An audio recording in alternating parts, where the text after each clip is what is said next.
Hello, everyone. So, in today's episode, we're going to talk about overthinking. We're going to talk about the mind and the danger it harbors deep inside. We're going to go, in that sense, deeper into the darker side of the mind. And then, as part of that journey, I want to give you solution strategies which you can practice. So, stay tuned and enjoy the ride. So, overthinking is an epidemic in the modern world. It's just what it is, because we are always taught to think all the time from school on, like think. It's very little of actually reintegrating ourselves. So the problem is that the mind is primarily a questioner. It's not an answer giver. It's majorly for questioning. So 80% of the thoughts you will get are just rubbish. They are absolutely rubbish. And most of all, you get doubt. You get tons of doubt. Like, did you turn off your computer when you leave the house?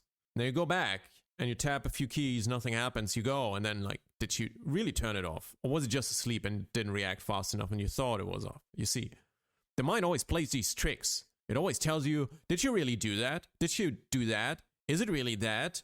Or maybe not? Should I buy this or wait longer? Is the product really worth the price, or should I buy the other thing? It's just a bit cheaper, but maybe it's also better. You get that? And it can let you run around, and you will never come to a conclusion in a long term. And it's crazy what the mind does to us. So be aware of that. If you don't, at some point, make a shot, you're not gonna get anything done ever. So many people, they would say, oh no, but thinking is for strategizing. Thinking is for long-term planning. Yes, it is also for that. But if you observe yourself, most part of the day, most of your thoughts which come up are doubts, actually. They are gonna question certain things and you start to act on it. Did you check the messages? Is there a new message? Is there some new news? You know, are you certain that there's no new news? You see, there's lots of questions coming up most of the time. It's not answers. And I know pretty well because I went through the whole academic cycle. I went to university and was one of the 5% best students in my year. Then afterwards, I did a PhD. So I went through the whole thinking cycle to extremes. Academic is extreme thinking. And I recognized, first of all, how much energy it eats. That is quite clear to me still until today. But the second part is all still that most of the thoughts you get during the day, if you observe yourselves, even if you think all the time about the solutions you propose, most of the time you question what is really going on. That is what a scientist does. A real good scientist doubts what he sees and tries to find a pattern. And when he finds a pattern, which might be something, he doesn't go and publishes it. He questions that and tries to form a counter thesis and tries to test that. And if that counter thesis fails, he has found a good thing, but he tries to disprove himself. So you see, your mind is coming all the time from all angles and tries to question. That is entirely fine. I won't deny that you don't do long-term planning too, but that is a really, really smaller fraction compared to the other piece, in my opinion, and my personal experience, which I have. And I, like I said, went through a lot of thinking in my life. So where does it come from? Why all the doubts and all these kind of problems? Now you see, I repeated that in a video before me, that the mind generally functions as follows. You are sitting on a park bench, and your mind repeatedly sends thoughts, like persons walking past the park bench on which you sit. And the mind tries to send you people for which you will stand up and walk after them. You know, it will play this game with you. And the thoughts it sends are mostly based on recent experiences. That's just how you work because you're a pattern as a human. What you consume, you also get in terms of thoughts. That's just how it is. That's why you need to be really careful with in which environment you are and what you consume, because it will influence how you think, what thoughts come up. And if you walk after these thoughts repeatedly, you'll get into trouble. Do you understand? That's why it's crucial keeping a clean environment to a certain degree. And on the other side, it's still up to you how you deal with them. Do you grasp it? Do you run after them? Or let it pass? And it's incredibly hard if you're really strong in thinking, especially, not to grasp the next thought, because that's how you trained yourself. So you need lots of meditation in these situations. When I'm in a deep thought spiral, it takes me a long time to get out of that through meditation. I'm not talking about one session. I'm talking about roughly, if I really do it, entirely 4 weeks. 4 weeks of pulling down my mind, not using it more than half a day, and the rest is practice, action. And that is how it really is. So you see, now the mind sends you constantly thoughts. So what do you do? What do you do if you have that all the time? What if you cannot let go of them when they just come and you grasp them and you just cannot control that bad habit? The best thing, or one of the most important things you can do, is do sports. Go out there and totally exhaust yourself And your mind will try to stop you while you do that. He's a really sucker. He really tries to stop that because he knows he wants the energy.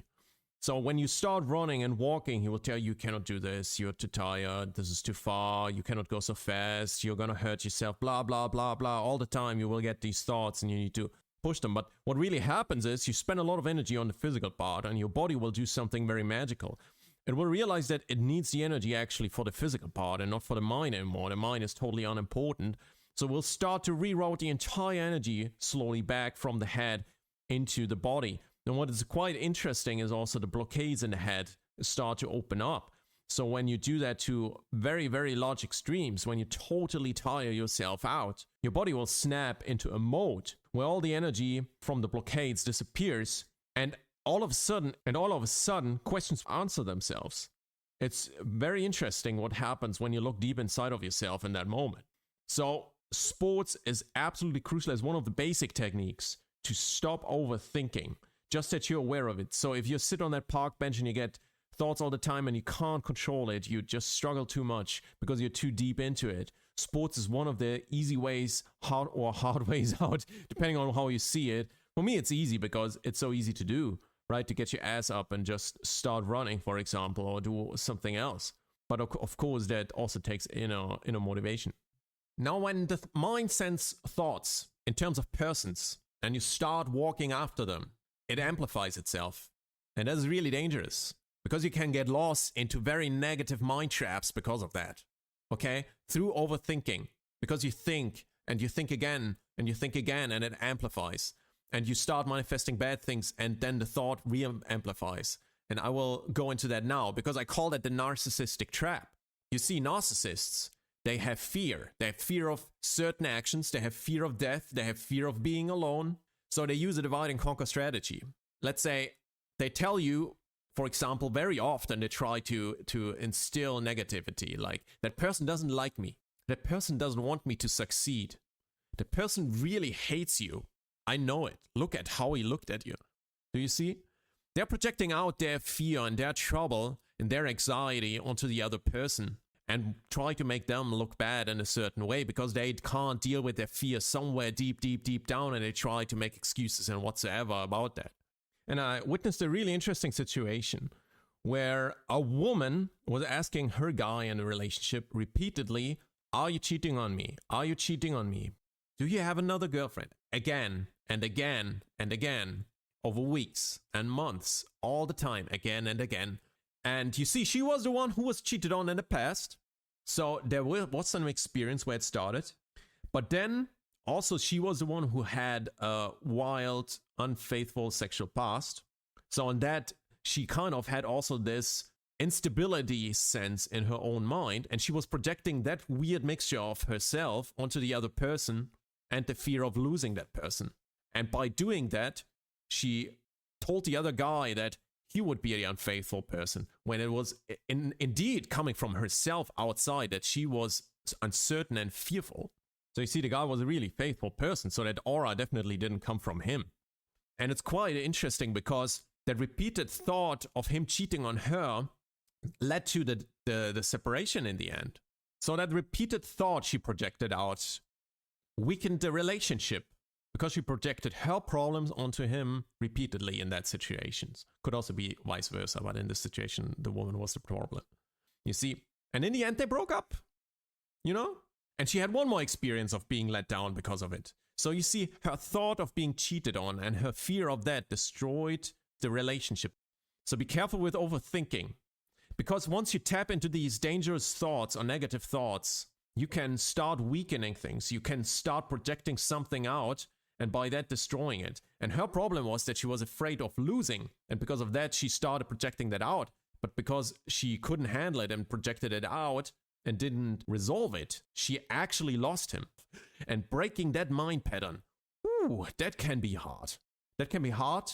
And you can even get to a point where that is impossible. So be really careful how deep you dig yourself into these dark corners. It's incredibly hard to get out of them.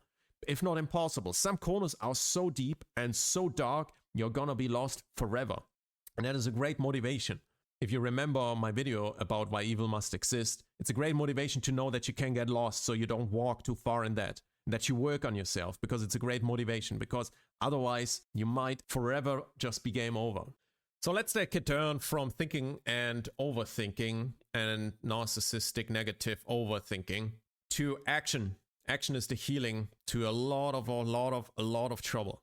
So you see, thoughts eat energy and distract greatly. One time I asked a friend whether he wants to go for a walk with my dog and me or not.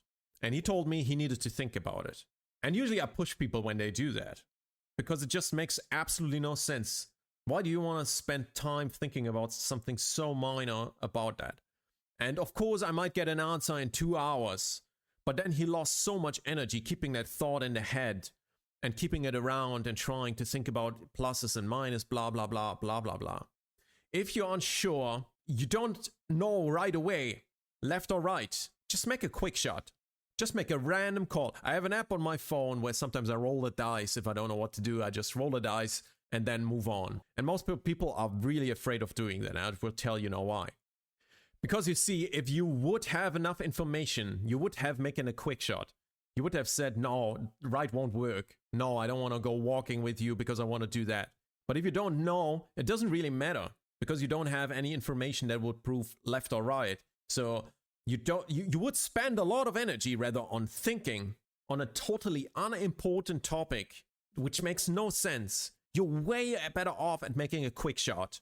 It's almost always better for most situations in your entire life. So you see, opportunity is out there. Opportunity is out there in life. Even there, when you just take a walk because you might meet someone, do you see? And not acting because of doubt will hold you back. Because nothing will happen. Because in the time where you think, you don't act. And when you don't act, nothing happens. So the big problem of not moving on in life is that you think maybe too much. So random shots are usually much better. Why? Because first of all, you spend much less energy. Because thinking consumes an enormous amount of energy. Keeping a thought in the head consumes an enormous amount of energy. And by acting, more good things will happen to you. Why? Because more things happen generally. And sometimes these good things will work out, which you come across. And even if you do a random shot all the time, you will get more good things happening to you over time than nothing. And many people are afraid, but what if I make the wrong choice? Even then, most of the time it's better. Why? Because you learn from it. And next time you can make the quick shot again. Bam, bam, bam, bam, bam. That is why I like the Andrew Tate in that part, because he is one of those people who really mastered the quick shot. He just does that. He just goes bam, bam, bam. You know, don't waste energy thinking, act. And by that, he moves on very quickly. So don't waste energy too much in thinking. Learn faster through mistakes is one paradigm which really helps. But of course, I always want to warn, really use thinking. If the consequences are extreme, then it's really worth it. In academics, for example, you can't screw up if you build a satellite to let it break up there. You just can't and just quickly fire up a new one. The cost is high for doing that. So you see, if the consequences are extremely high or the cost is really high, use thinking. Then you need it. But in most situations in our life, the cost is actually, for most actions we do, 95%. It's extremely low. And a random shot will get you way more forward than anything else. So let's move forward and talk a bit about the topic of mastering an art and the role of overthinking. Because overthinking can really prevent you from mastering any kind of art. Because you get stuck. As I told you before, you can get stuck in negative thought patterns. That's one of the back holdings which can hold you back. The other thing is that, for example, you waste a lot of energy to thinking and do less acting. And by that, you get less done and you're like very fewer steps forward actually towards your goal. Even if those steps would be imperfect, it would still be better than doing nothing most of the time, you see. So mastering an art is quite opposite to overthinking. So how does it usually start? So in the beginning, you cannot do anything. If you start swimming, if you start martial arts like I did, you practice and it's not really going well, right? We are noobs, we are nothing. Our skill is not present. So, you sit down and you analyze what was going wrong and you practice more. But actually, the ratio analyze and practice is pretty different. It's not 50-50. It's not like that. Most of the time you practice and you analyze actually very little, because you see, taking a thought and getting that into your body during a fight as a reflex, that takes time. So practice is going to be much harder to work. Action is much harder than the thought. The thought is worthless most of the time if you can't realize it into action. So you iterate. You analyze what you did wrong. and try to realize it in practice or combat or whatsoever, or during drawing or during your video games or whatever you want to master, doesn't matter. And you go on and go on and go on. So you do this analysis part. But what's also really crucial is you do need to have a certain degree of playfulness, which especially increases the higher you get, that you start playing around with different things and discover different aspects. So that part of thinking and analyzing also shrinks in a certain amount the higher you get, at least from my experience, and that playfulness increases very rapidly the higher you get and you start discovering certain new pieces. So you get free, you get freer in adjusting. And at a high skill level, once you start getting to a high skill level, you reduce the amount of logic more and more, and because the body has the intrinsic knowledge most of the time, and it can adjust itself masterfully without ever thinking about it. That is actually the true beauty. When you master an art, things happen so eloquently and so automatic and so effortless. It's true beauty when you look at it. You know that person is not thinking in a second about anything in that moment except for being present in the present of the body. So you see, the body often then gives answers without reasoning. It tells you how to shift your weight in a combat, how to adapt. I had one good situations with my friend Michu, where I was in a combat situation before, and the guy beat me with a certain technique. And I asked him, like, what do I do in this situation? I don't know how to deal with it. And it was quite funny because he looked at like, where's the problem, you know? And then I tried it on him and he was like, yeah, you see, it doesn't work. And it was quite funny to me because I'm like, how the heck, what? And it was little things. He adjusted the distance automatically. He adjusted the tension in his body perfectly to counteract it. And then I lost entire control of the situation where the other guy had control over me previously. And he just did it. He just overcame me easily in that situation. And it's quite interesting how someone who has mastered an art, it does not even matter whether you know what they're about to do, because they have this intrinsic knowledge in their body so deep, deep, deep engraved that they can adjust so masterfully to you in certain situations. You will not overcome them, even if you know what they're gonna do. They make this tiny differences which make up a big, big difference. And they all of a sudden will do entirely different things you wouldn't expect. Because they go with the body, they follow the yin-yang cycle, however they feel like it adjusts. And that is truly mastering. So at the highest levels, of course, you always still have the analysis part if you want to compete at the highest. So never forget, most of the time, you will not think, you will act. And that is quite crucial. So keep that ratio down where you think way too much. Rely more on action. You're going to be way better off in life and at mastering an art, because the action is everything in the end. The thoughts don't count if they never materialize into action. So to summarize, the mind is the questioner majorly. Keep that always in mind. It will give you lots of rubbish thoughts, okay? It will not give you necessarily really meaningful thoughts. And you're the one on the park bench sitting there, and you are gonna decide after which thoughts you wanna walk. That is your decision. And be really careful not to get caught up too deeply into negative thoughts. Don't walk after them. Don't try to project past experiences. A big cure to that is, of course, to overthinking is action. To just try to act more, because most of the time it's worth a lot more because you will spend less energy. And by acting more, you will get moving forward and you will get also much more benefits, which are very positive. But still use thinking when it comes to really heavy consequences. All right. Thank you very much for listening. Like and subscribe if you liked the episode. And I would also be curious about how you deal with overthinking. And in what situations you fell also maybe in negative spirals and how you dealt with them. I would be quite curious. Thank you very much.